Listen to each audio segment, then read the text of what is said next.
Tao is the hidden source of all things, treasure of the good and the refuge of not so good. Fine words can be traded, noble deeds can be used as gift.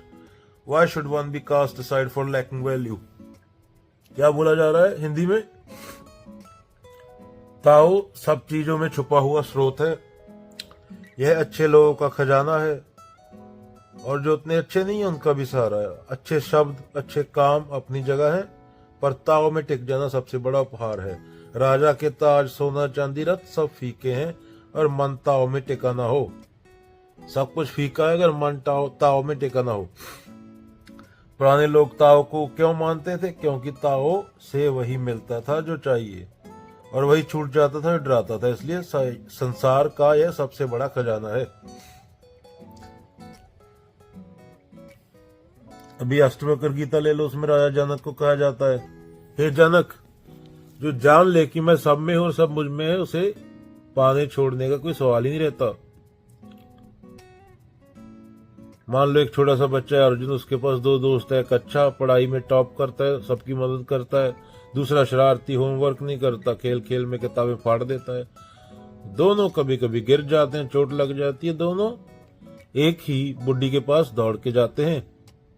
वो बुड्ढी किसी से नहीं कहती तुम अच्छे हो तुम बुरे हो, वो दोनों को गोद में उठाती है, दोनों को दवाई लगाती है। ताओ भी ऐसा ही अच्छा हो या शरारती? क्या ताओ भी ऐसा ही अच्छा हो या शरारती? तुम उसकी गोद में बैठ जाओ, वो तुम्हें संभाल ही लेगा। ताओ माने क्या? निराकार। अगर तुम समझ जाओ कि असली सहारा वही है, अगर तुम समझ जाओ कि असली सहारा वही है, तो अच्छे बुरे झगड़े से ऊपर उठ जाओगे।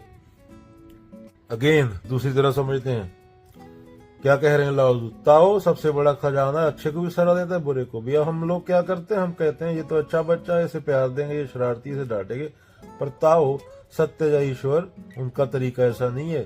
सत्य कहते तुम अच्छे हो या बुरे, तुम मेरे हो।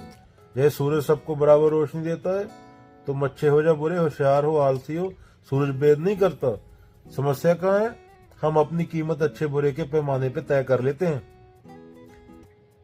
अगर हमें कोई कह दे तुम अच्छे हो तो हम खुश हो जाते हैं, कोई कह दे तुम बुरे हो तो दुखी हो जाते हैं। पर ताओ में टिके व्यक्ति के लिए सब बातें बेवकूफी हैं।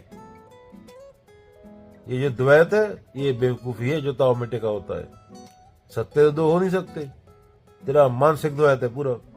पर ताओ में टिके व्यक्ति के लिए ये सब बातें क्या है? अगेन बेवकूफी है, क्योंकि वह जानता है मैं ताओ में हूं, बस बाकी सब खेल है। क्या? मैं ताओ में हूं, बाकी सब खेल है। मान लो एक बड़ा आम का पेड़ है गांव में, गर्मी में सब बच्चे उसके नीचे खेलने आते हैं। कुछ बच्चे अच्छे से खेलते हैं, कुछ पेड़ को पत्थर मारकर आम गिराते हैं, कुछ टाणियां शाखा तोड़ देते हैं। पर पेड़ कभी ये नहीं कहते तुम शरारती हो, मैं तुम्हें छाया नहीं दूंगा। पेड़ सबको छाया देता है, फल देता है, पेड़ का काम है देना। तुम अच्छे हो या बुरे उससे फर्क नहीं पड़ता। ताओ भी ऐसा ही है, वो तुम्हें मार्कशीट देकर नहीं अपनाता कि तेरे नंबर इतने आ गए तो तू अच्छा है, तेरे नंबर छोटे आ गए तो चपेट मारेगा मुंह पे। तुम बस उसके नीचे आ जाओ, वो तुम्हें संभाल ही लेगा दरख्त की तरह। अगर तुम सच्चे में ताओ को समझ लोगे तो दूसरों के अच्छे बुरे क्या? अगर तुम सच्चे में ताओ को समझ लोगे दूसरों के अच्छे बुरे में समय नहीं गवाओगे। और सबसे बड़ी बात, अपने आप को भी अच्छे बुरे में मापना बंद कर दोगे।